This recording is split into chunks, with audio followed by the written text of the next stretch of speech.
Yep. Okay. All right. Hi, everybody. Mary Jane Burke here. Thanks so much for joining us. Let me just share a couple comments with you. We're planning on about 45 minutes, just so you know who's been invited to participate. We've included school district leaders, the trustees, private independent parochial schools, our union labor partners, parents, students. So we have a lot of different stakeholders who are here with us. The purpose is for you all to hear directly from our public health officer, Matt Willis, and Lisa Santora. So this will be a great opportunity. Thank you very much for supporting us by providing questions. All the questions so far have been provided to Lisa and Matt, so that will provide them some opportunity to be responsive to those questions. In addition, any questions that are coming up during this conversation, you'll be able to put them into a chat, and our team is monitoring the chat, so we'll try to get to everything we can. As a reminder, this will be recorded, and there will be some documents that will then be available to you after this recording as a reminder of issues that were raised. So we look forward to providing more opportunity for you. So by way of background, just as a reminder, it was not that long ago, March 16th, when schools changed in terms of the way that we would be serving students. And the best thing about the situation is that we already had our school community a strong, long-standing relationship with our public health partners. And the result of that was it was very easy to ensure that we had contact that was reliable and in real time. And for that, to Matt and Lisa, we are so very grateful for you all to know that our superintendents have had contact weekly, if not more often. And I would say that others of us on our Rethinking Schools team are in contact with public health probably on a daily basis. From the very start, there has been an interest in what can we do to provide opportunities when it's safe and the conditions are ready to allow for young people to be in their schools. And I'm pretty sure that most of you are aware that that started just 3 days after school closures in the traditional sense. To on March 19th, we were able to begin providing childcare options for healthcare workers, first responders, other essential workers. And those essentially were were totally guided by public health and what parameters would be necessary. As of today, we've had over 6,000 individual kids that have been served in over 8 pop-up centers, childcare centers throughout the county. And I just want to call out our districts who right at the very start said they were willing to host a childcare center. So thank you, Novato, thank you, Miller Creek, thank you to the Kentfield district for actually housing those programs. In addition, we have continued to work on beginning to bring kids back to school through some pilot programs following the protocol. And as of right now, it's actually the end of this week, the first pilots will be, quote, ending. We have had 8 different pilots for kids with special needs, as well as our alternative ed program. Summer's about to come. We're about to bring forward another approximately 30 programs that will be operating under the very specific guidance of public health. So I think the message that we want you all to be aware of is that we have clarity that where we want our kids is in our schools. And if we can do that safely, we intend to make sure that both the staff and the students have what they need to feel comfortable, not to mention the parents who get to make a choice about whether they choose to send their students to school. So with that, I want to introduce to you Lisa Santora and Matt Willis. And just to give a little bit of background, Lisa has been the Deputy Public Health Officer since 2015, former Chief Medical Officer at the Beach Cities Health District, medical degrees, of course, and is an absolute amazing partner, has kids in our public schools, and so young kids, elementary level, so totally understands the challenges that we're facing. So Lisa, thank you for being here. And Dr. Matt Willis, I have had the chance to observe in the state of California. So imagine statewide meetings that Dr. Willis and I are on the phone with every public health officer in the entire state. And I want you to know that it's our public health officer, Matt Willis, that they rely on. When a statewide question comes in, they're asking Matt what he thinks, what about, what are the structures, etc. And so we are really lucky to have Dr. Willis to be the person that is making the difference across the state and in our county. He's been serving as 8 years as the health officer in Marin. He worked at the Center for Disease Control, master's degree from Harvard, also has kids in our public schools, and is an amazing partner. And so with that, Dr. Willis, I'm going to pass this. Okay, wait 1 second. I have an announcement. What is it? We're trying to send out a new link to get around the 100 limit because there's a bunch of people that can't get on. Yeah. Okay, so let me tell you, we have a little bit of a glitch, as glitches would go. We are capped at approximately 100 people, and there are many people that are waiting to join, and so we're about to send out another link. Okay, here's the good news. This is being recorded, so this will be available to those that come late, and you all don't have to hear what I said again. So Dr. Willis, I'm going to pass this off to you. Thank you. Thank you, Mary Jane. And thank you for that kind introduction. Yeah, I think one of the real assets for me in public health in Marin has been Marin County Office of Education and Mary Jane Burke and the team. It's been one of the, I think, best relationships that I see between public health and local schools looking across the state. So I feel really fortunate to have this partnership.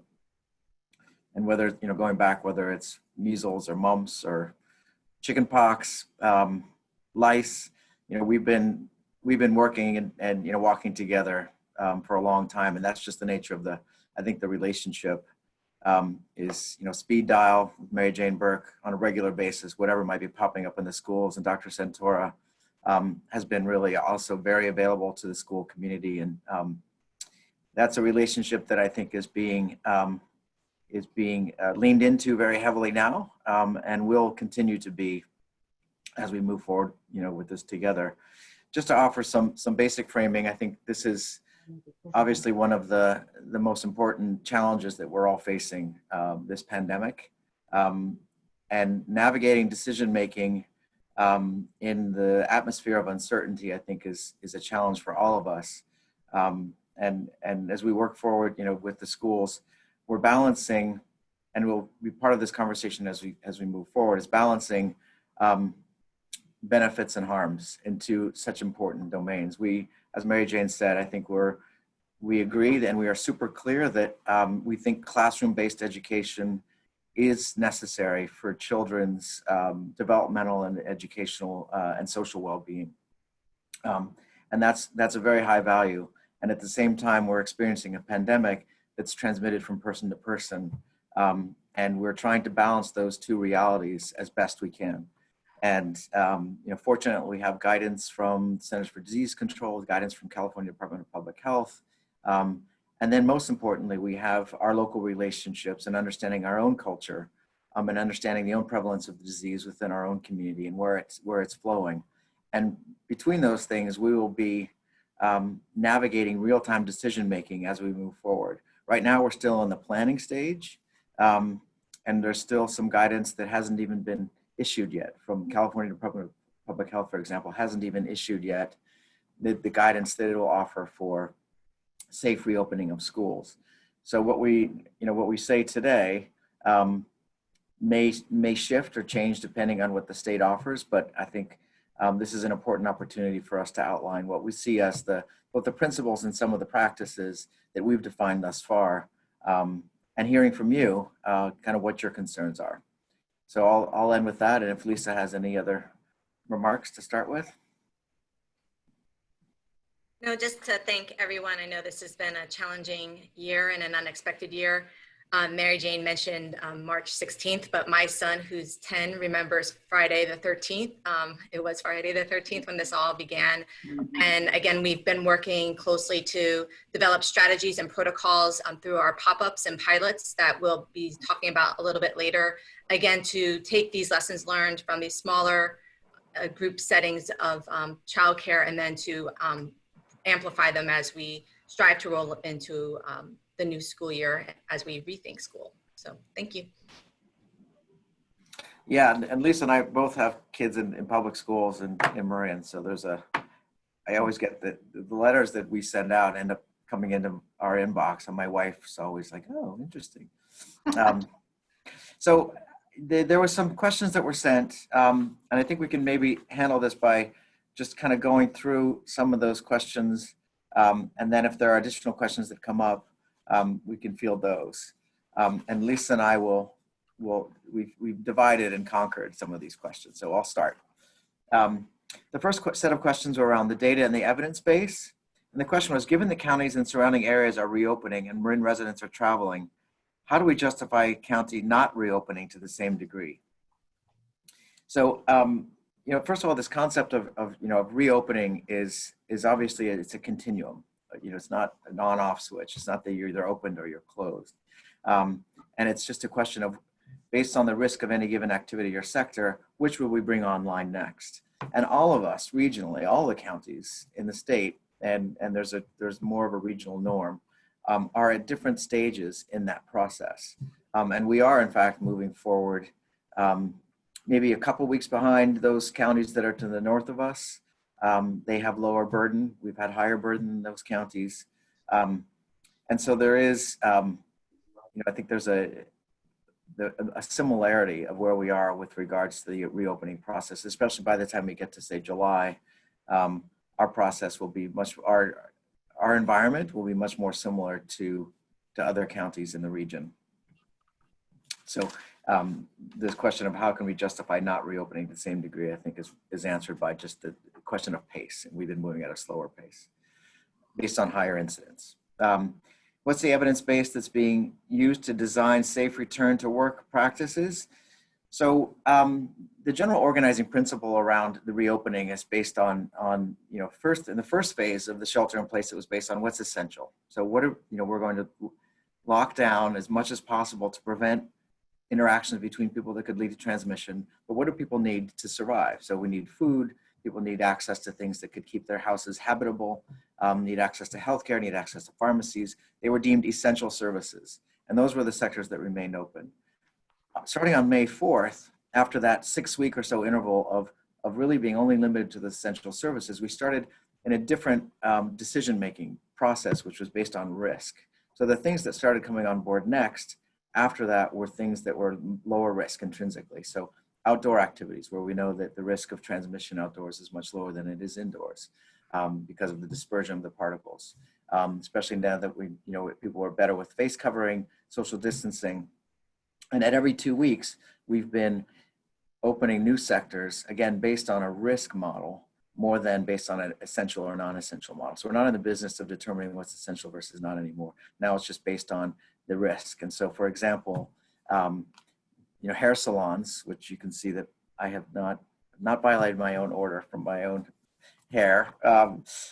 Hair salons are higher risk, and so they haven't come on board yet. I'm getting a lot of questions in my inbox about why haven't we done that? Well, the answer is simply because that's a higher risk activity because of the virus transmission being related to the duration of an exposure and the proximity of that exposure. To reach that viral dose necessary for infection, which is about 1,000 particles, the risk is much higher the longer we are together and the closer we are. So those are the just the epidemiologic and biological principles we're applying to all of our decision making, and including in schools, is how do we make sure that people are separated enough, facial covering, and that the duration, taking into account the duration of that exposure. Let's see, what do we see as an acceptable level of risk? And another risk question. So we know that not everyone is at the same level of risk. There are tiers for an individual person, their risk of severe illness. We would assume everyone has the same basic risk of being infected if there's a given exposure. But people have much different, I think, experiences of risk in terms of their risk for bad outcomes, whether it's severe illness or death. And that's largely based on pre-existing medical conditions and age. So we are categorically approaching people of older age, for example, differently than younger people. One of the things we've learned about SARS-CoV-2, this virus, is that it does tend to relatively spare younger people from those more severe consequences. There are some rare autoimmune, like Kawasaki's disease, that have emerged, but if you look at the numbers, those are vanishingly low probabilities compared to the total incidence in young people, but have gotten a lot of attention because they are a surprise and somewhat dramatic when they occur. Whereas the risk for older people is much more common, that you see more severe illness and even death. In Marin County, we've had 17 deaths so far. All of them have been among people above age 65. And so when we approach the risk assessment for the school environment, and especially with regards to staff, taking special precautions for older staff is, unfortunately, it's just one of the realities of something we have to take into account based on the biology of this. And then for some subsets of younger children or of kids, based on their underlying medical conditions, there are some where they might be at higher risk for bad outcomes if they were infected, and we need to have a special approach for them as well. Surprisingly, many of the more common illnesses that you might expect to be more associated with severe outcomes for kids, such as asthma, don't seem to actually correlate with more severe illness. So there's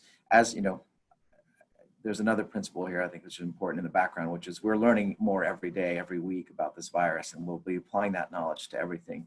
But one of the I think surprising realities that we're learning so far is that children who you might have expected to be at higher risk don't seem to be experiencing more severe illness.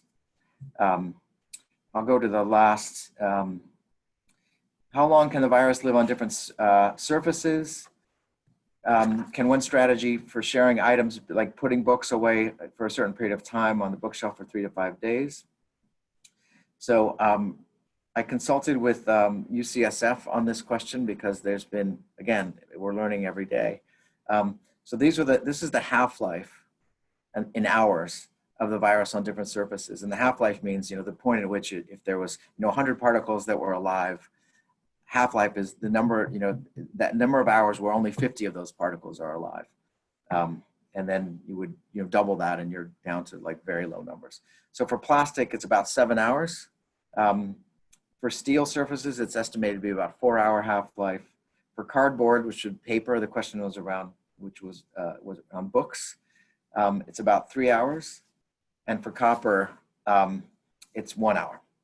So it's different, but it's all on an order of hours in terms of the half-life. And so the strategy that was recommended here, putting books on the shelf for 3 to 5 days, sort of an auto disinfect for like cardboard and surfaces that are less easy to disinfect with wipes than 3 to 4 days, given the half-life of 3 hours, would be adequate. And I think that's all I'll do for the first set of questions, and then we can move into Lisa's answers to the health and safety questions. So, hello everyone. Obviously, this is our top priority as we plan to reopen classroom-based activity and have already piloted classroom-based activities. We fortunately were not building on something new. Marin County Office of Education in 2009 developed a very comprehensive plan in response to H1N1, which included everything from deep cleaning on site to reporting and screening. So That I think is one of the benefits of looking back and seeing the lessons learned from the past. This is different than 2009. In 2009, you saw schools changed in the springtime, but generally reopened, just probably more vigilant, but not with the anticipated changes that we see going forward into this school year because of the significance of COVID-19 compared to H1N1.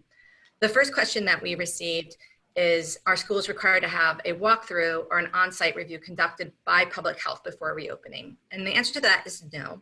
We'll be reviewing the guidance that Dr. Willis mentioned earlier from the California Department of Public Health. We were given an outline to that, a verbal outline of the guidance that they'll be issuing, but we have not seen the California Department of Public Health's actual guidance, which from the early read of that puts a lot of authority back into the counties to make decisions on how best to open schools on a countywide basis consistent with the epidemiology of the disease in our community, which is reassuring. What we have been doing generally, if you've been tracking Marin Recovers, we have site-specific guidance that some of the facilities will have already posted because they have ongoing activities, which provides information around infection control and cleaning and disinfection, really reinforcing social distancing, which is continues to be a challenge for us, and especially will be a challenge as our elementary school kids especially return to classroom-based activity. It's not their nature. And also, we'll get to face coverings too, is not their nature. So what we'll be providing is not only the site-specific guidance that's been provided, we'll be digesting and interpreting the California Department of Public Health guidance for the schools and reviewing it with your superintendents and the Office of Education, and developing in partnership with MCOE a guidance so schools can open. And the expectation would be each school district would have that guidance. Of course, we would be available as always to interpret and to provide technical assistance and answer questions. There's a wider range of activities that happen at schools, from marching band to orchestra to football, and as well as classroom-based activities. And so we will be learning with you sometimes as we look to national guidance depending on the school-based activity. But there'll be specific guidance that we will deliver to the school districts that the principals and their school guidance councils will work to implement with the technical assistance from our team. We'll be hiring an additional nurse specifically for this school work. Also a reminder that we still have vaccinations and other bread and butter work that we normally do. So we'll be expanding the staff of nurses that are available as we move into the new school year. And then also just again, having systems for monitoring disease and illness. I'll talk about that later. I'm gonna ask Matt to interrupt me on this one. Will each child's staff's temperature need to be checked daily? That is an interesting question. It's mentioned in the California Department of Education guidance that I saw. I haven't seen it in this California Department of Public Health, but it's a pretty heavy lift if you can imagine having children coming in, and I have not seen tremendous effectiveness even with the the non-touch thermometer. So I'll let Matt see if he wants to offer anything if we're gonna make that a standard. Yeah, you know, obviously the goal, you know, what's behind that question is how do we ensure that children who are coming into the school are not themselves ill? The most important thing there is just the behavior and really the internalization of that message for all of us in a new way. It's always been the message, don't send your kids to school sick. But that has a whole nother implication now. And I think all of us are gonna have to be really on our A games in terms of that particular issue. There is, you know, some fractional benefit that we could gain from actually checking for fevers when people come in, but that's really small relative to just the general behavior of really making sure that when your kid has that sniffle, you know, because it's obviously just super inconvenient to at the last minute realize you can't send your kid to school. But that's going to be the reality that we're living in. But yes, so there is some fractional benefit for you know, for those kids who may not. We don't always recommend it for adults. For example, offices, we said symptom screen is necessary, you know, for the business community. Symptom screens are necessary, but temperature checks are not necessary, can be added. But for the school community, we are recommending that they do temperature checks, partly because children are less able to report their own symptoms. and it is actually recommended by the California Department of Education. It has to be done from a, it should be done from a distant, method, so that there would be, so that you don't have to have exact physical contact with someone to check temperatures. And there are remote sensors that can be used for that. So that would be something that we work with the school districts to plan for, because again, we understand the lifts, some of the logistical lifts that guidance will offer, and then we'll work together with you to sort out some of the logistics to make as seamless as possible experience for staff and students. Can I ask you just, Lisa, one more thing on that, which is, we don't want everything. All of this is a constellation of behaviors and things that, practices that will do to limit risk globally. And we don't want to be falsely reassured that any one of them independently will be sufficient. So temperature checks can help a little, but again, many people who are infected with COVID-19 may not have temperature, may not have a fever, or they may develop fever, but not at that moment where it's actually checked, or they may have a fever for another reason. So it's part of an armamentarium of strategies available to us, and can't be viewed. We don't want to be falsely reassured by that method. So the next question was around how often would we imagine teachers getting tested once we're back in school, and will students be tested? So this, a couple of weeks ago, we issued recommendations that employees that were public facing get tested, and to be tested no more than once a month. We recognize with the school community that would be a significant increase in testing, and we're still prioritizing testing needs. So I think this might be one that as we pilot in the summer, there will be testing, and this may be guidance that and testing no more than once a month for those teachers and staff who are public facing, but this would be potentially guidance that would evolve as we enter into the new school year with more information. Matt, anything else that you want to add to that? Okay. No. Our face coverings recommended for students and staff. This was a bit of conversation on our health officer call with the California Department of Public Health. And there was consensus on the call that face covering would be required for middle school and high school students, and not for elementary school students. And from personal experience with my 10-year-old's use of a face mask, I understand why that was the consensus on that call. Again, we haven't seen the guidance issued from the state. We also appreciate that in instruction, the face cover of a teacher might be prohibitive, especially if there's additional learning needs and the need to read lips, etc. So I think those will be conversations we have once we get guidance, clearer guidance from the Department of Public Health. That is it distancing for the teacher, as long as she or he is maintaining the 6 feet distance, and then can instruct without the face cover. But then when they're going and providing kind of individual level instruction and guidance, trying to maintain as much physical distance separation as possible, that they would then engage in using their face cover in the classroom. So I think this will be something that we also would see evolve, but the consensus on the call was absolutely for high school and middle school children. And then there's those other, again, ancillary activities where you clearly cannot play a flute if you have a face cover. So we'll be navigating and learning with you best practices as we think holistically around the school basic activities that will be allowable. And I think this is another space where we have not made specific determinations yet and gone through kind of the list of activities.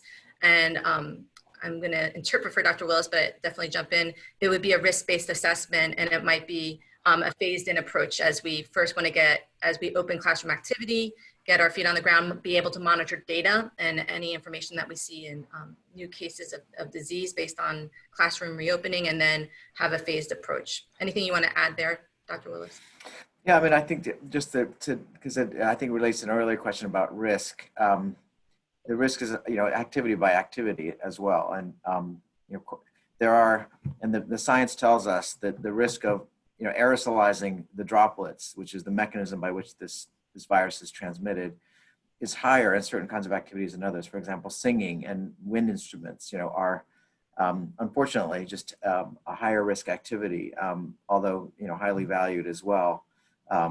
But it's likely, I would say, that there would be modifications or frank prohibitions of those kinds of things based on, again, just the risk of that activity. Okay, The next one came about a question about our monitoring. So with our pop-up childcare and our pilot tests, we have been completing screenings of staff and students, and we have experienced scenarios where both staff and students have tested positive in a cohort. If everyone remembers, we protected this cocoon of a 12-person cohort. We really protected this group. We did see transmission within the cohort itself when there was a positive test. Our protocol has been to date to close that classroom, to close that cohort. And I think this will be another space as we see guidance coming from the state. If you can remember our conversations earlier back before schools closed, we had a one positive test when school closed, the whole school would close.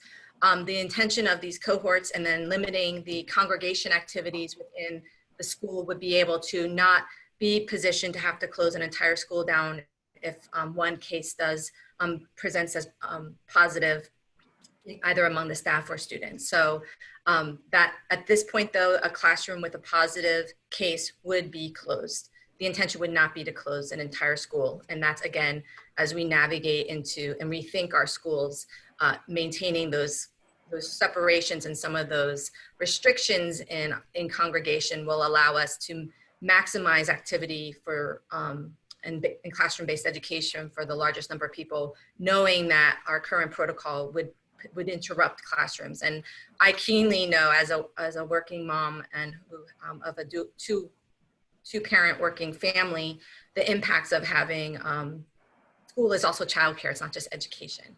So we're keenly aware of the impact of that. And again, we'll be following closely with the guidance from the state and making best decisions based on the evolving epidemiology and our understanding of this disease and how it relates in our community. So I love that, evidence-based plan to address schools with inadequate HVAC and ventilation systems. This has been a challenge in other areas, even with some of our high temperature days and also the smoke days. So this is not an uncommon area of concern for us in public health with wildfire season also upon us. And I think that's where our hope is that by mid-June that we'll have more specific guidance from California Department of Public Health so we can meet with the superintendents, have information around classroom size, and then have conversations. And some of the conversations will have to be a school by school conversation around what if some classrooms are just too small. As Dr. Willis said, it's not the outdoor activities, it's really the small intimate gatherings of students and staff that are at greatest risk. So there might be some school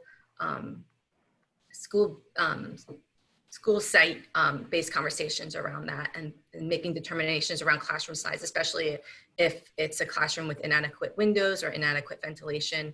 It's those conditions, but with an indoor, poorly ventilated room with a high number of individuals breathing, literally, or singing or talking is where that transmission is possible. So our goal will be to make sure we provide, again, technical assistance and identify strategies that maybe schools can make in advance to improve their ventilation systems if possible.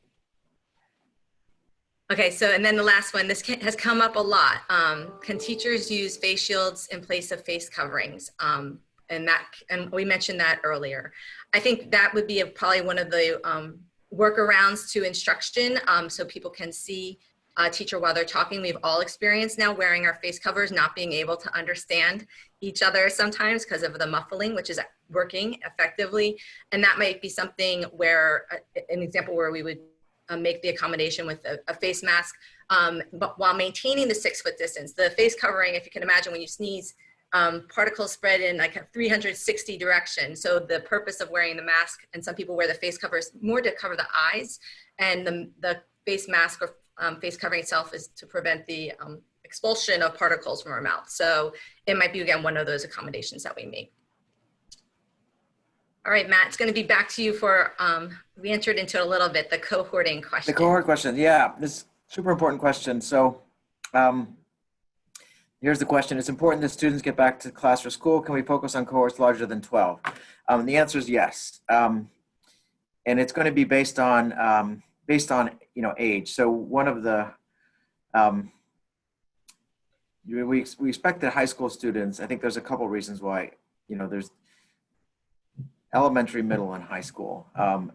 There's different ways in which the education is configured, and there's also different ways in which the children can be expected to behave in those settings. And that actually leads to sort of, I think, a fortunate, and we'll be optimistic that adolescents, and I have a 16-year-old, so I'm not sure I can actually say this with confidence, but would be able to behave, would sort of understand the notions of social distancing more, face covering, social distancing, and that the mixing of students in a high school setting might be more allowable in larger groups than what you would expect in an elementary school setting.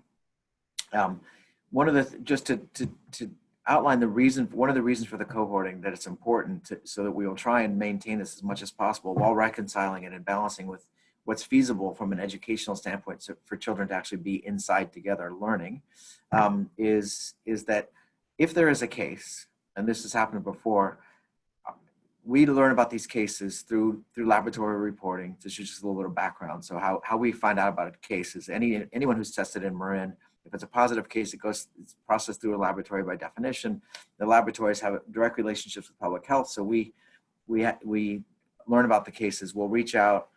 All the contact information is usually there, and we'll do what's called a contact investigation, which includes making sure that person is isolated from the environment that they've been in, stay at home, isolate, but also then identify who's been in contact, because each of those people also needs to be isolated and tested based on their own risk. And the universe of exposure, the smaller that is, the more comprehensive we can, and the more confident we can be that we're doing an adequate contact tracing and identifying people who are truly at risk based on exposure. So if you have a student where, for example, if there wasn't any cohorting and there was just random mixing without masking, without any social distancing, we might say, well, every single person might actually be at risk. It's very difficult for us to say this person is and this person isn't at risk in that larger environment, which is why you might have to close a school. But if you're confident that that person's been in that little bubble of 12, sufficiently confident that that's your sort of universe of potential exposure, you not only protected the rest of the school, but you also ensured that each of those individuals who had meaningful exposure has a real contact with public health and is isolated and is tested and is getting the care and the support that they need. And so that's the rationale on our side in terms of trying to keep it as small as possible, and then reconciling that with the rationale from Mary Jane's side and yours, and sort of the social needs and what's feasible to expand that cohort as much as possible. And then we know another factor there is the social distancing. 6 feet, do we need 6 feet? Can we go to 4 feet? Can we go to 3 feet? All of these are different parameters that we sort of need to take into account. It's possible that, the 6 feet is kind of the rule. But when you look at the science, the particles mostly go, 3, like that's sort of the half-life question. Most of the particles aren't actually going that full 6 foot distance. So there is one parameter here that we're actually also able to play with, depending on what the state allows and what our local circumstances are, where we might be able to increase cohort size by limiting what we see as the necessary distance between children.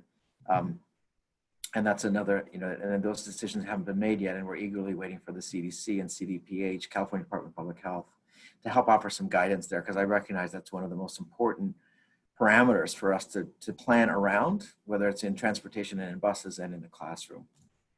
Can I just add something? This came up a few times where this cohorting, the process that Dr. Willis described, causes a great frustration for parents and staff alike when we do have that positive confirmed case in the cohort, because we work to identify the day that was the last known exposure to that positive case. Then we work to get everyone tested, usually in the 5 to 7 days after that last known exposure, because it takes time for you to become infected and build a viral load that would test positive. And where we've seen greatest frustration is when people test negative and they still need to stay on quarantine.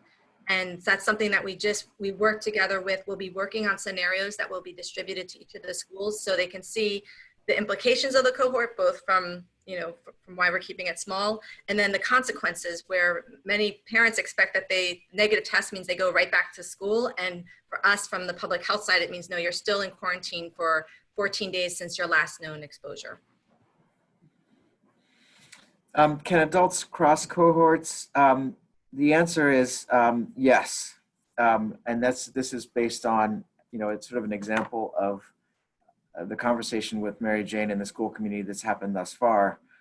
We can sort of have the purest public health standpoint to say never mix. It's one adult only, always.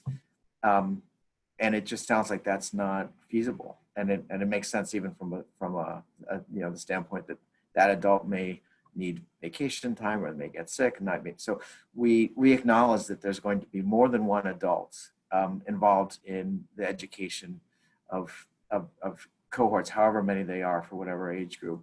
But making sure, again, the background principle of physical distancing as much as possible, facial covering, will allow us to feel safe as we find strategies that would allow mixing of adults across different classrooms based on different skill sets, whether it's your special educator or your art teacher or math, whatever it might be.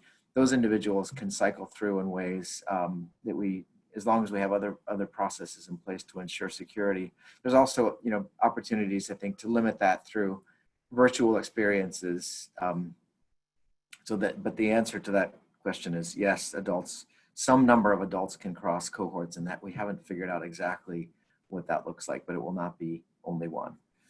How long do adults need to wait before interacting with the different cohort? I don't know. And that's something we'll need to get more. In some ways, I think if you're washing your hands and practicing the other measures, I don't see necessarily a time. It's not clear to me that we need to have some fixed amount of time you would need to wait before you went to the next cohort. How would they engage with one another during recess? Can they play ball together, for example, within their cohort? This is another question that I think we would answer sort of interactively to determine what is obviously from a pure infectious disease standpoint, it's better if they're not using shared equipment. But there's also obviously value for them to be able to play. I would say right now the answer is that non-shared equipment type play, where they're able to practice some level, especially if it's outdoors, the risk outdoors is much lower. But that's something that we might have some exceptions to for certain circumstances based on what seems feasible in your environment. And then the last question here, we know some of our students aren't physically distancing outside of school. To what extent would they put other students and staff in the cohorts at risk? Great question. So we can do whatever we want to do in the school environment, and then they go out and all bets are off. That's going to be on our end, I think, just as a culture and as a community, so that people really understand the rationale of social cohorts. And coming out next week, we're going to be introducing to the community as a whole through the shelter in place the concept of what are called social bubbles, which are very similar to the conversation we just had about cohorts within the schools. We know this is already happening. In fact, there's been outbreaks related to these, where people are starting to mingle more because we are people, and they're getting together and they're having barbecues and dinners together, and we're seeing transmission in those settings.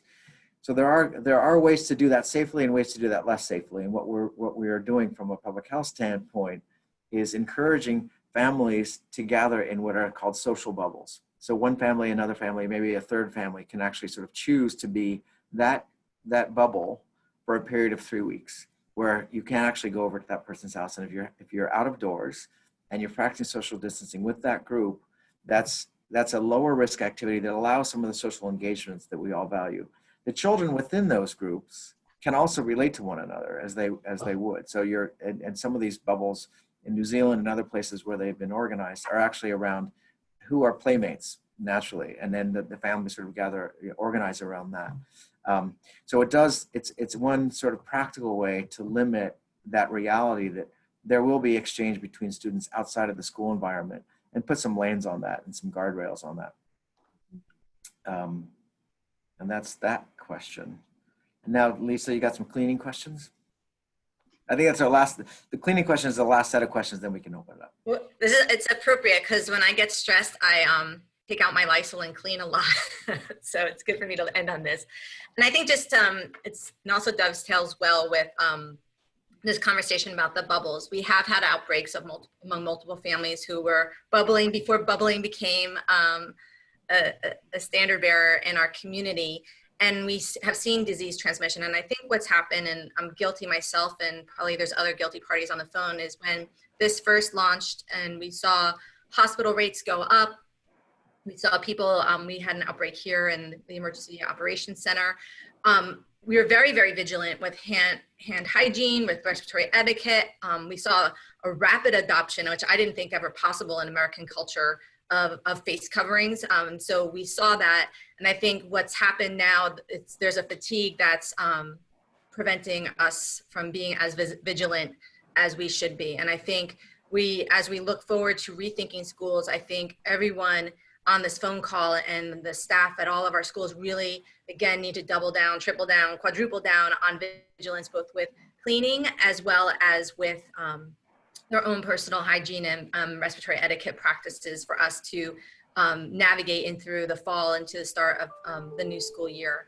There will be guidance that's going to be released by the County Office of Education. They've already developed it and have already piloted deep cleaning recommendations for classrooms. It considers every part of the school environment, from bathrooms to the classroom itself through administrative areas. But I really do think the burden shifts to us as individuals. It's our own practices on wiping down phones, on wiping down desks. And for me, it's been, as a parent, really modeling that behavior for my kids, where it's their expectation every day, they're wiping down their own bathroom. Again, we're a little higher risk family because of the nature of the work of my husband and myself. So we've had to do that with our children.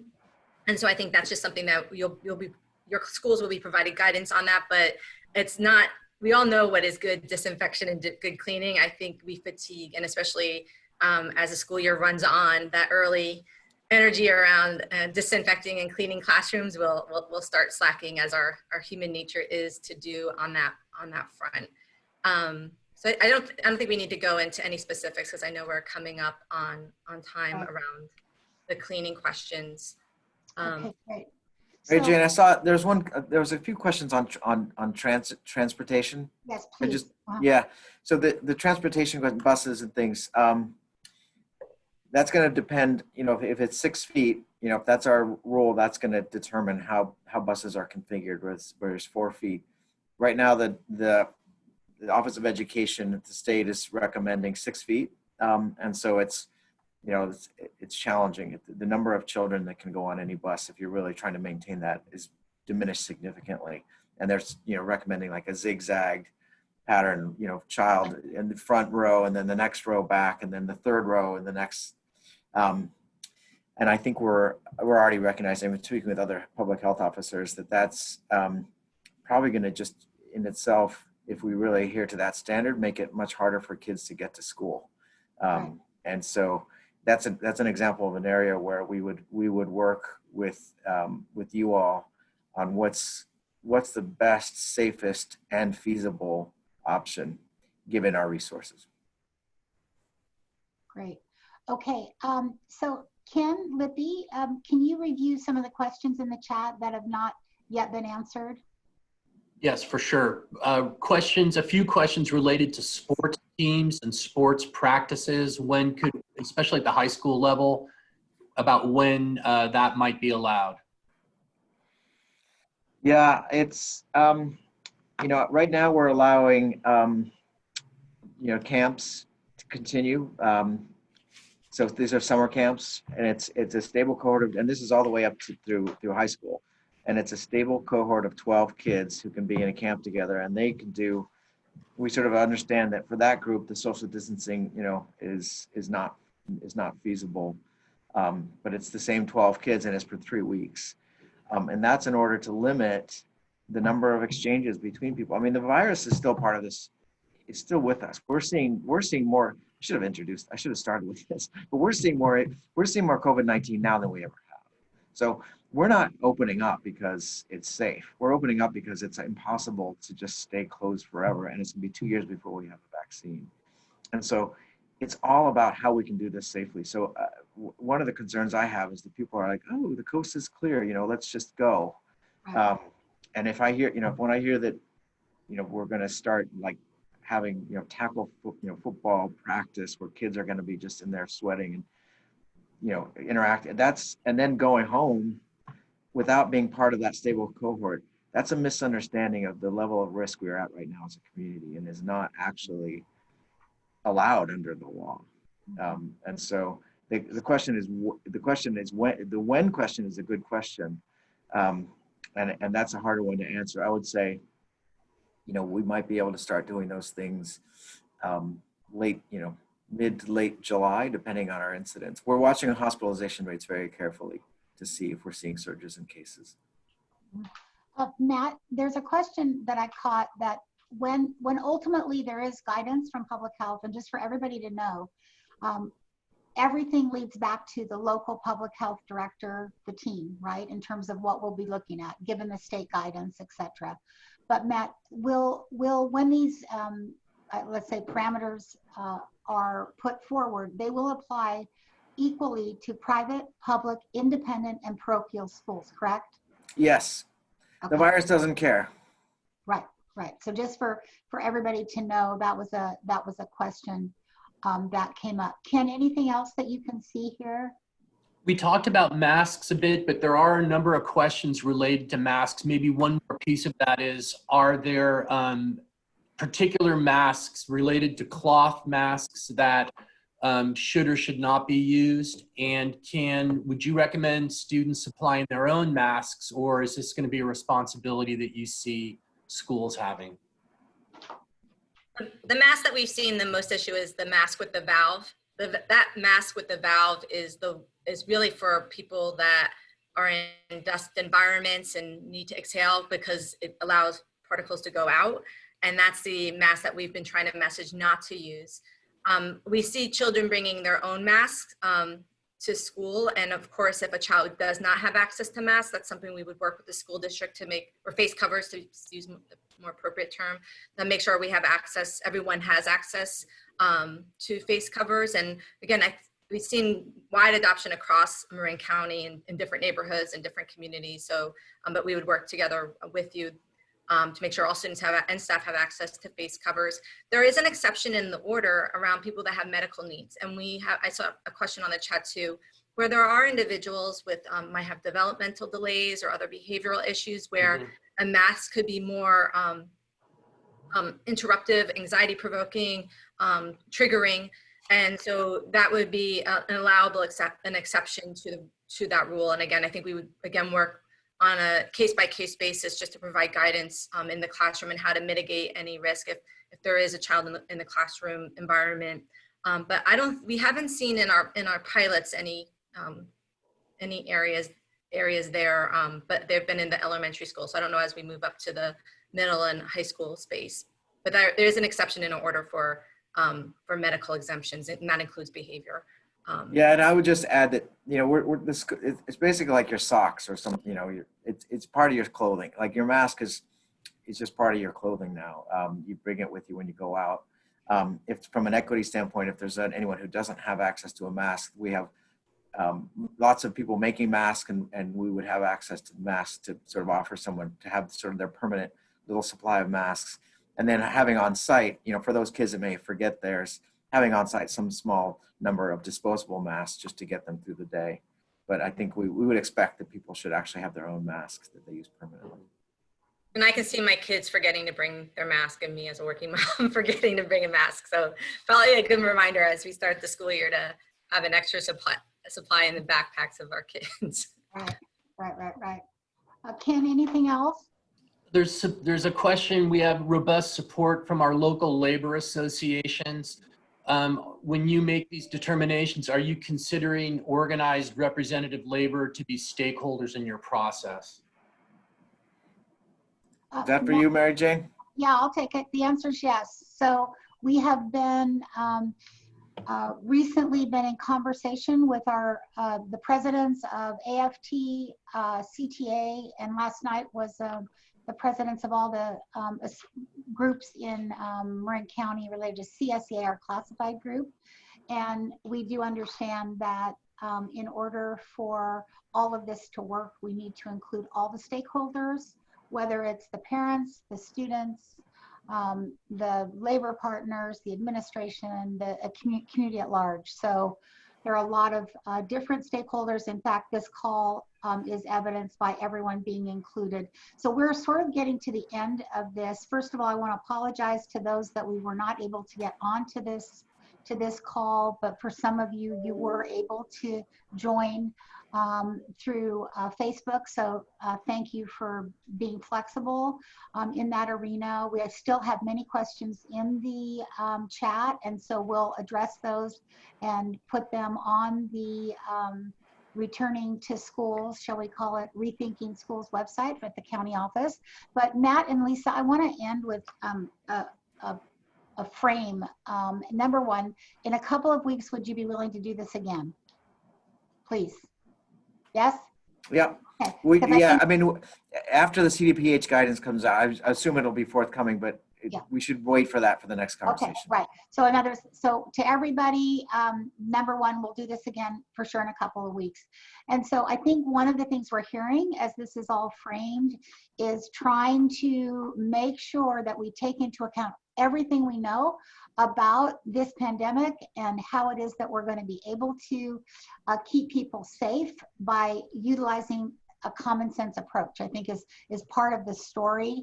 And I think the reliance for each of us on taking care of ourselves and having kids and adults understand the why behind the hand washing, the distancing, the facial covers, all of that. And ultimately what we know is that in order to be able to return our students effectively to school, it's going to require a level of flexibility related to what we define as a cohort. In other words, there'll still be cohorts, but what is a cohort exactly? And I think, Matt, back to your point about, can a classroom be a bubble? An actual classroom. And I know that ultimately you all will make that decision, but want you to know as we're thinking about this moving forward, that we are looking forward. And right now there's walkthroughs happening in our schools with broad-based stakeholders that are looking at all the things we need to have in place, right? The check-ins, the temperature taking, everybody has a face covering, the hand washing multiple times a day, the individual materials for individual kids, the promise that no cohorts will be mixing. You will see those cohorts being stable. So in the event that there was someone, right, that ultimately had a positive test, that we would in fact be able to assure you that we have a stable cohort to be able to trace, track, and take the steps that are needed. And so just to note, that's going to be sort of the way that we're looking at it, the information we're preparing right now, and I'll be reviewing with the superintendents at our meeting later today, is trying to frame all of those things that we think will be so important and necessary. And it goes back to that sense that the best place for our kids and our teachers is in school.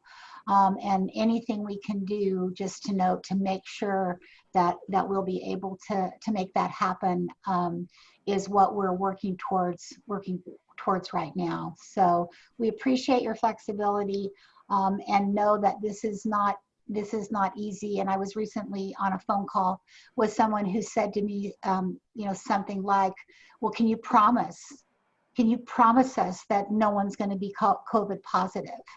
And I think we all know the answer to that is no, absolutely not. We can promise that we can implement the practices that we know, right, will keep us safe if we follow them. But ultimately, the only way, I think, Matt, I've heard you say this, the only way we can promise is everybody can stay in their house for the rest of their lives, right? I mean, Matt, what would you say? Can you promise that we're never going to see a COVID positive? Because I think we are, right? No, we cannot promise that.